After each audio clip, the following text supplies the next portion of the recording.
Hello students, welcome to Knowledge Academy. कैसे हैं आप सभी?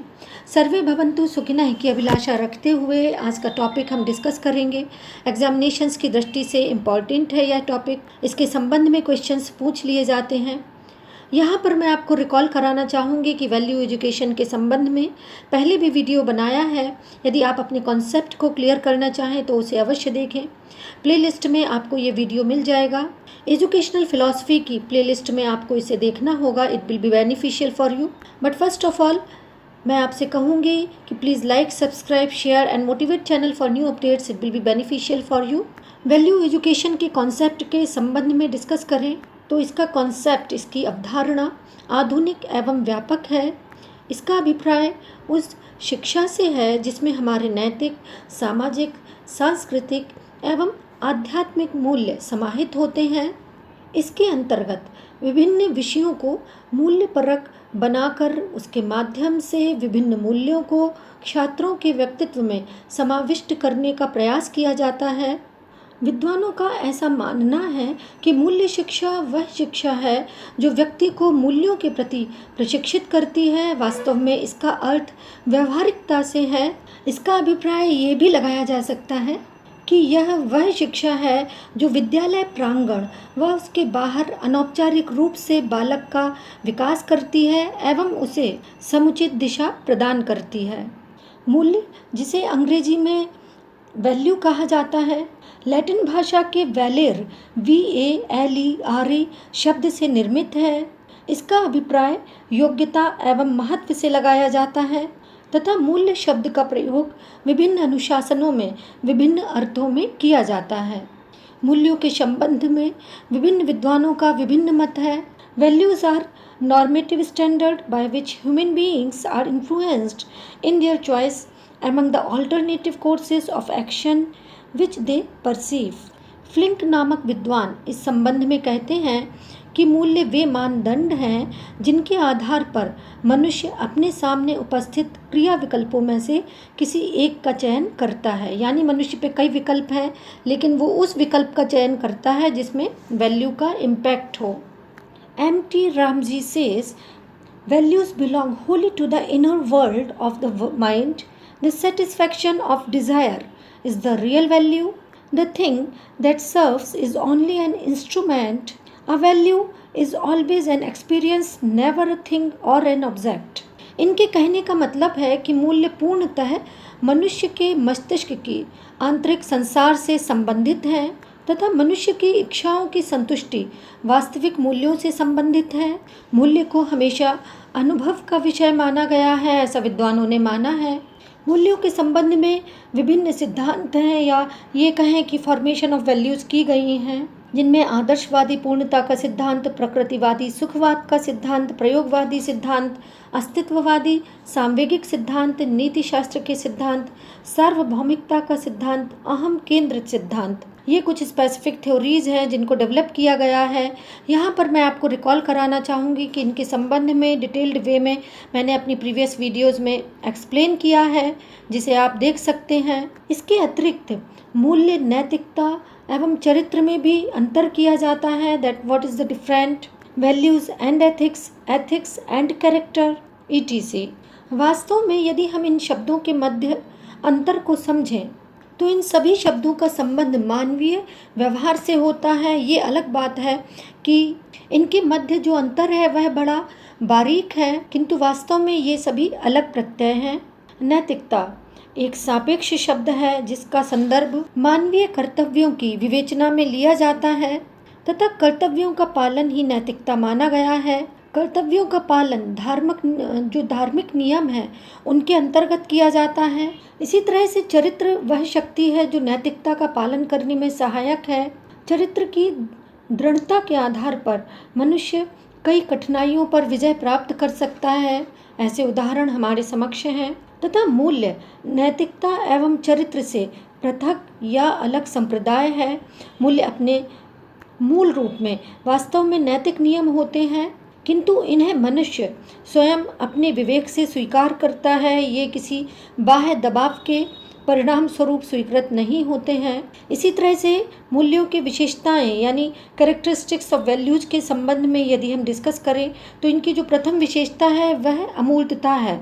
अमूर्तता का क्या अर्थ है कि मूल्य अमूर्त संप्रत्यय है। अमूर्त का अभिप्राय अप्रत्यक्ष जगत से है, इसलिए इसका संबंध मनुष्य के अंतर्मन से माना गया है।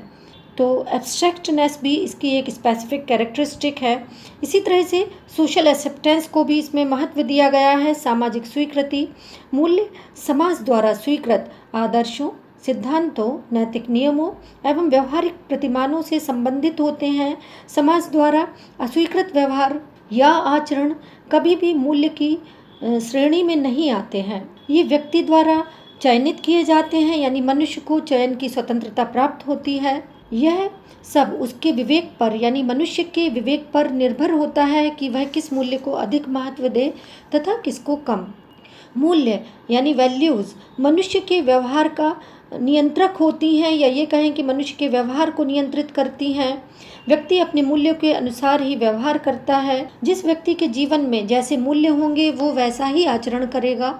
यदि किसी के व्यक्ति के जीवन के मूल्य आदर्शवादी हैं, आइडियलिस्टिक हैं, तो वह अपने जीवन में आइडियल्स को फॉलो करेगा, उसकी एक स्पेसिफिक आइडियोलॉजी होगी। उसी तरह से यदि व्यक्ति के जीवन के मूल्य यथार्थवादी हैं, रियलिस्टिक हैं, तो वह प्रैक्टिकल अधिक होगा तथा वास्तविक जगत ही उसके लिए सब कुछ होगा। इसके अतिरिक्त मूल्य दीर्घकालीन अनुभवों का परिणाम भी माने जाते हैं। वास्तव में मूल्यों का निर्माण एक दिन में नहीं होता है, ये दीर्घकालिक प्रक्रिया है। विद्वानों ने ऐसा माना है कि समाज दीर्घकाल तक किसी विश्वास, आदर्श, व्यवहार पर स्थिर रहता है तथा लंबे समय के बाद ये सभी चीज़ें मूल्य का रूप या आदर्श प्रतिमान का रूप ग्रहण कर लेती हैं। समाज में ऐसा देखा गया है कि व्यक्ति पहले समाज के मूल्यों को बिना सोचे समझे, बिना किसी विवेक के, विदाउट एनी हेजिटेशन स्वीकृत कर लेता है।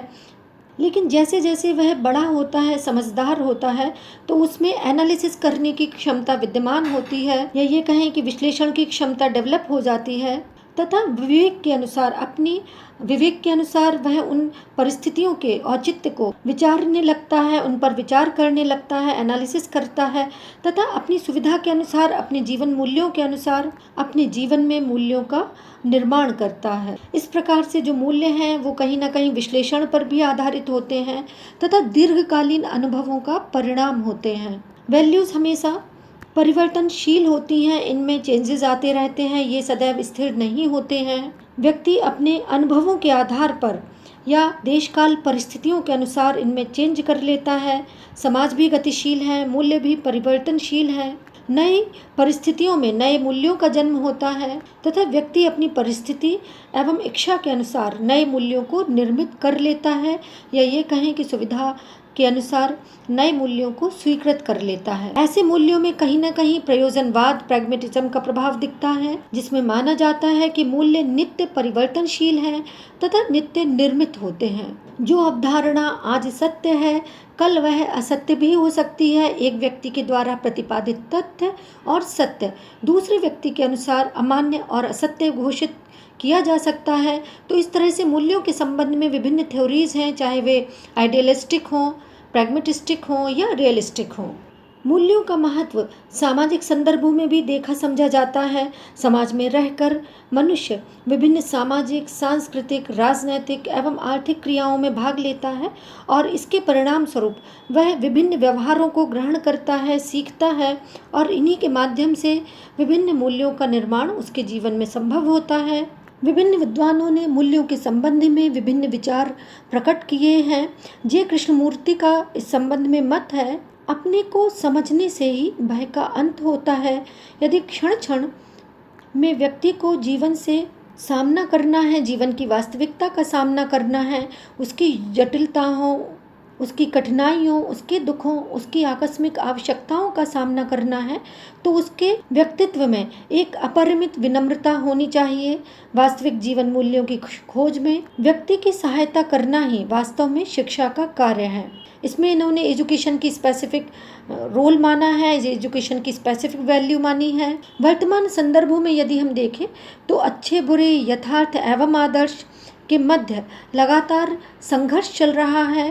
प्रत्येक व्यक्ति आदर्शों एवं मूल्यों के अनुरूप ढलना चाहता है, उन्हें अपनाना चाहता है, लेकिन उसके जीवन में इतनी कठिनाइयां हैं, बाधक प्रवृत्तियां हैं, वृत्तियां हैं, जिनसे वह बचने के लिए निरंतर प्रयत्नशील है और उसकी जो एनर्जी है वो इन सभी में लग जाती है। मनुष्य की विडंबना ये है कि उसके पास मूल्यों का कोई सर्व स्वीकृत सिद्धांत नहीं है जिन पर चलकर वह अपने जीवन का निर्माण कर सके। कहीं पर यथार्थवादी मूल्य अधिक प्रभावशाली हैं, कहीं आदर्शवादी मूल्य, कहीं प्रयोजनवादी मूल्य। अतः विभिन्न देश काल परिवेश में विभिन्न मूल्य फॉलो करने होते हैं। शिक्षक स्वयं इस तथ्य को मानते हैं कि मूल्य शिक्षा वास्तव में आज के संदर्भ में आवश्यक है, लेकिन इसका एक सर्वमान्य ढांचा होना चाहिए। स्पेसिफिक वे में इनको क्लासिफाई किया जाना चाहिए, जिससे वैल्यू एजुकेशन हमारे जीवन में अधिक प्रभावशाली रूप में प्रकट हो सके।